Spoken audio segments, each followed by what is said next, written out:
Beaucoup d'entre vous le savent, mais beaucoup l'ignorent. En avril 2009, j'ai fait un AVC. Je me suis retrouvé hospitalisé, alité, mon voisin de chambre est décédé dans la nuit, je ne pouvais plus rien faire. On n'a jamais trouvé la cause de cet AVC. Les médecins n'ont jamais trouvé, il n'y a pas d'explication rationnelle. J'ai toujours pensé que c'était parce que j'étais en suractivité, c'est une réalité, mais pourquoi étais-je en suractivité? Alors quand je regarde ma vie, à ce moment-là, j'étais en déséquilibre complet.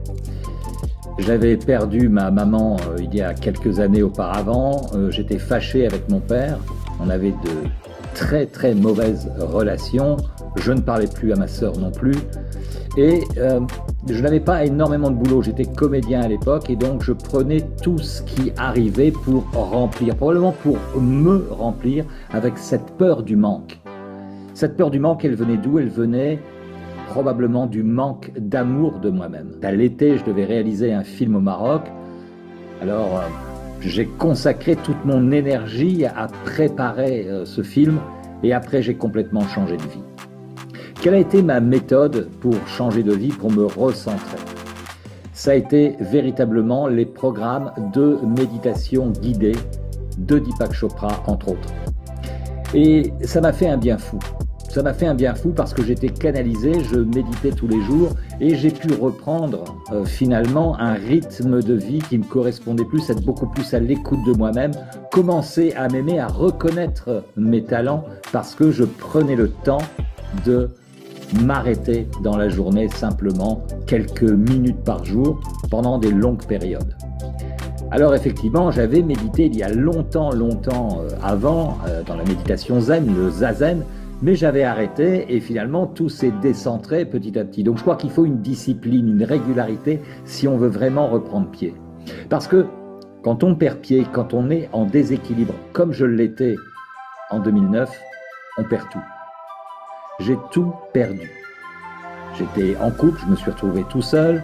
J'étais dans des affaires, j'ai perdu. J'avais mis en place une mise en scène qui avait été achetée par un théâtre parisien, mais j'ai dû arrêter. En fait, ma vie s'est effondrée du jour au lendemain parce que je n'avais pas pris soin de moi en amont.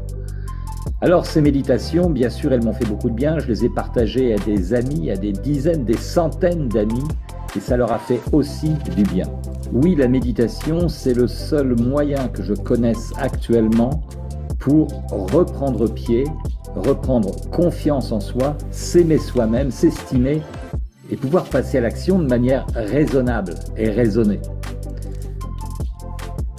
Je crois que la méditation a été dans ma vie le moment où je me suis vraiment rendu compte de mes déséquilibres, rendu compte de mon brouillard mental, rendu compte de ma déconnexion avec les gens, parce que j'avais non seulement de mauvaises relations avec mon père, mais tout ça a découlé aussi sur de mauvaises relations avec énormément de mes amis, qui ne me reconnaissaient pas parce que j'étais trop occupé. J'étais toujours agité en permanence.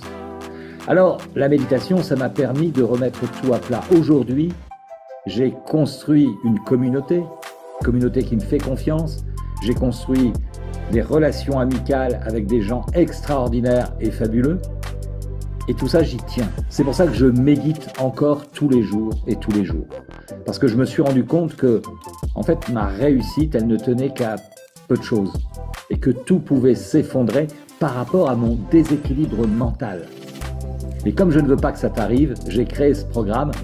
Et j'espère que tu vas en profiter et en faire surtout profiter aussi les autres. Je pense qu'on peut vivre dans un monde plus harmonieux, plus responsable, un monde peuplé de gens qui sont plus en conscience de ce qu'ils font dans leur vie et de leur vie.